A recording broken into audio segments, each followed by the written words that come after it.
నిన్న లక్నోతో సిఎస్కే ఎప్పుడైతే మ్యాచ్ ఓడిపోయిందో అప్పుడు ప్రతి సిఎస్కే ఫ్యాన్ లో వచ్చిన ఒకే ఒక డౌట్ ఏంటంటే ఇంకా CSK play offs qualify chances ఉన్నాయా లేదా, ఉంటే ఏమై ఉంటాయి? ఖచ్చితంగా సిఎస్కే ప్లే ఆఫ్స్ క్వాలిఫై అయ్యే ఛాన్సెస్ ఇంకా చాలా ఉన్నాయి. దీని గురించి మాట్లాడుకుందాం. Let's get into the video.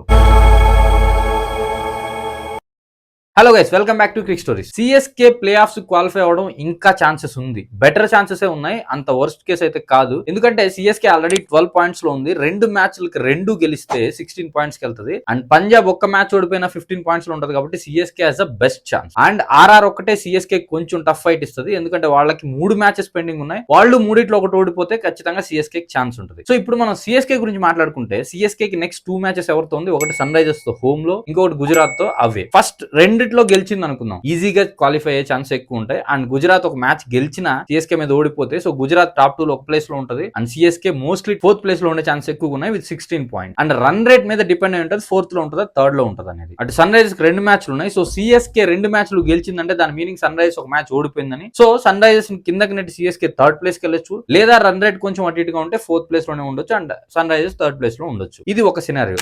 Second scenario, Sunrisers మీద మ్యాచ్ గెలిచి గుజరాత్ మీద ఓడిపోతే.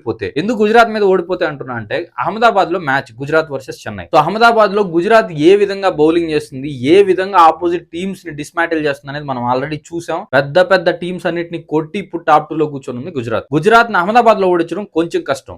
అదే వాళ్ళ హోమ్ గ్రౌండ్ అయిన చపాక్ లో సన్ రైజ్ ని ఓడించడం కొంచెం ఈజీ. సో వీళ్ళకు ఉండే ఛాన్సెస్ ఒకటి గెలిచి ఒకటి ఓడిపోవడం. సో ఇక్కడ గెలిచే మ్యాచ్ లో మంచి రన్ రేట్ తో గెలిచి ఓడిపోయే మ్యాచ్ లో రన్ రేట్ కవర్ చేసుకోగలిగితే స్టిల్ 14 పాయింట్స్ తో ఉంటారు. ఇన్ కేస్ పంజాబ్ నెక్స్ట్ 2 మ్యాచ్లు ఓడిపోతే they have chance. And but RR tough fight ఇచ్చే ఛాన్స్ ఉంది అక్కడ కూడా. And in case Sunrisers 2 మ్యాచ్లు ఓడిపోతే ఇటు సిఎస్కే తో అటు ఆర్సీబీ తో still they have a chance. So that Sunrisers కంటే బెటర్ రన్ రేట్ ఉంటే ఖచ్చితంగా సన్ రైజర్స్ కిందకి నెట్టి వీళ్ళు 4th or 3rd ప్లేస్ కి వెళ్లే ఛాన్సెస్ ఎక్కువగా ఉంటాయి. ఆర్ఆర్ లేదా పంజాబ్ లో వీళ్ళలో ఒకరు 4th ప్లేస్ లో ఉండే ఛాన్స్ ఉంది ఇన్ కేస్ సన్ రైజర్స్ 2 మ్యాచ్లు ఓడిపోతాయి. నిన్న లక్నో మీద ఈజీగా గెలవాల్సిన మ్యాచ్ ని వాళ్ళు ఓడిపోయి ఇప్పుడు వాళ్ళ ప్లే ఆఫ్ ఛాన్సెస్ ని చాలా టైట్ చేసుకున్నారు సిఎస్కే వాళ్ళు. ఎస్పెషల్లీ లక్నో బౌలింగ్ చేసిన తర్వాత ఏ బౌలర్స్ అయితే బ్యాట్స్మెన్స్ ని ఎక్కువ ట్రబుల్ చేసేది తెలిసి కూడా వాళ్ళు అదే బౌలింగ్ లెన్స్ ట్రై చేయకుండా సంథింగ్ వాళ్ళ ఓన్ ప్లాన్స్ ఎగ్జిక్యూట్ చేయడానికి ట్రై చేశారు. ఇదే విషయం రుతురాజ్ గైక్వాడ్ కూడా చెప్పాడు పోస్ట్ మ్యాచ్ ప్రెజెంటేషన్ లో. షార్ట్ పిచ్ బాల్ అద్భుతంగా పడింది. నిన్న బ్యాట్స్మెన్స్ ని ఎక్కువ వికెట్స్ కూడా తీసుకుంది. సో అలాంటి షార్ట్ పిచ్ బాల్ ట్రై చేయకుండా వీళ్ళ ఓన్ ప్లాన్స్ ట్రై చేయడం అది తప్పు కాదు. బట్ పిచ్ ఒక పర్టికులర్ లెంత్ కి బాగా సహకరిస్తున్నప్పుడు అలాంటిది ట్రై చేస్తుంటే బాగుండేది. ఇన్ కేసు వీళ్ళ బౌలర్స్ అదే ట్రై చేస్తుంటే ప్రాబబ్లీ రిజల్ట్ ఏమైనా డిఫరెంట్ గా వచ్చుండేది and CSK playoff chances ఎక్కువగా ఉండేది. ఇప్పుడు వీళ్ళు 2 మ్యాచ్లకు 2 గెలవడమే కాకుండా ఆపోజిట్ టీమ్స్ రిజల్ట్ మీద కూడా డిపెండ్ అయ్యాల్సిన పరిస్థితి వచ్చింది. హౌఎవర్